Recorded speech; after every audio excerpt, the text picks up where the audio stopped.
देखिए, संविधान की प्रस्तावना को के मुंशी ने राजनीतिक जन्म कुंडली कहा था।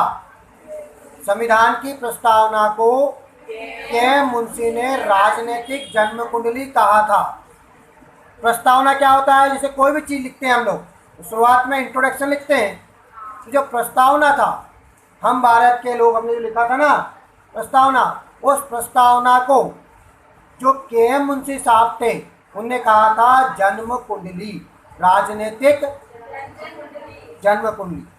संविधान की प्रस्तावना में धर्मनिरपेक्ष समाजवादी शब्द सन 1976 में 42वें संविधान संशोधन के द्वारा जोड़े गए थे।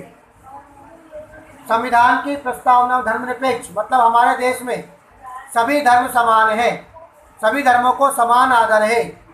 समाजवादी, पूरा देश एक समाज है, अलग अलग जातिवाद के नियम, पूरा देश एक समाज है। इस समाजवादी शब्द को सन 1976 में 42वां संविधान संशोधन करके जोड़ा गया था। अगला, भारत के राज्य, जो भारत का राज्य, भारत हमारा जो राज्य है, उसके प्रधान का निर्वाचन होता है। क्या होता है? निर्वाचन होता है। इसलिए भारत एक क्या है? गणराज्य है। भारत का जो प्रधान है उसका क्या होता है? निर्वाचन होता है। इसलिए भारत एक गणराज्य है। जैसे हमारा राष्ट्रपति है, हमारे राष्ट्रपति को क्या करा जाता है? चुना जाता है, चुनाव किया जाता है। इस कारण से भारत क्या है? गणराज्य है। इंग्लैंड में महारानी विक्टोरिया, वहाँ पर स्थायी है, वो, उनको चुना नहीं जाता है, इसलिए वहाँ क्या है? वहाँ राजतंत्र है। वहाँ क्या है? राजतंत्र। तो गणतंत्र की व्यवस्था क्या होती है? जहाँ पर कि मुखिया को चुना जाता है। वैसे हमारे देश की जो समस्त बागडोर प्रधानमंत्री के हाथ में होती है ना, लेकिन मुखिया के साइन भी जरूरी होते हैं उसमें। जैसे आपके घर में बात करते हैं हम, आपके दादाजी हैं, मुखिया हैं, लेकिन सब काम कौन देखते हैं? पिताजी देखते हैं। उसी प्रकार से देश के अंदर पूरे काम प्रधानमंत्री देखता है, केवल मुखिया तो नाम का होता है। जैसे राष्ट्रपति हमारे, सब काम कौन करते हैं? प्रधानमंत्री। अगला, अनुच्छेद 51 का अनुच्छेद 51 का में 11 मौलिक कर्तव्यों को जोड़ा गया था। मौलिक अधिकार समझाए थे मैंने, अब ये मौलिक कर्तव्य है जो कि हर नागरिकों को निभाना है।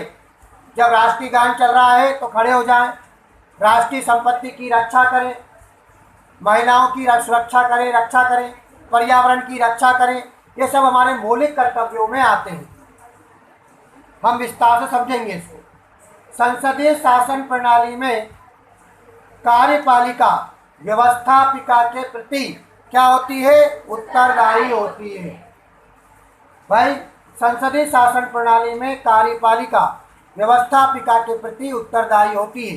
जैसे हमारे यहाँ संसद है, संसद में 2 सदन है, लोकसभा और राज्यसभा। कार्यपालिका मतलब प्रधानमंत्री, उसका मंत्रिमंडल, उसको बोलते हैं कार्यपालिका।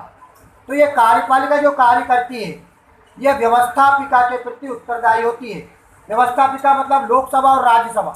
लोकसभा और राज्यसभा में लोग कार्यपालिका से प्रश्न पूछ सकते हैं कि भाई आपने ये काम क्यों नहीं किया। जब ऐसी व्यवस्था हो तो उसको बोलेंगे हम संसदीय शासन व्यवस्था। अगला आता है, सर्वोच्च न्यायालय की संविधान का संरक्षक माना गया है। सर्वोच्च न्यायालय जो हमारा है उसको संविधान का संरक्षक माना गया है। मतलब संविधान की रक्षा कौन करता है? सर्वोच्च न्यायालय। अब हम बात करें भारत का संविधान। भारत के संविधान में कितने अनुच्छेद है?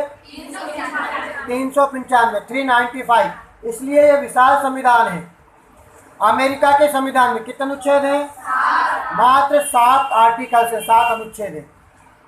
ऑस्ट्रेलिया के संविधान में कितने अनुच्छेद हैं? 128। कनाडा के संविधान में कितने अनुच्छेद हैं? 147। और दक्षिण अफ्रीका संविधान में कितने हैं? 153 अनुच्छेद है।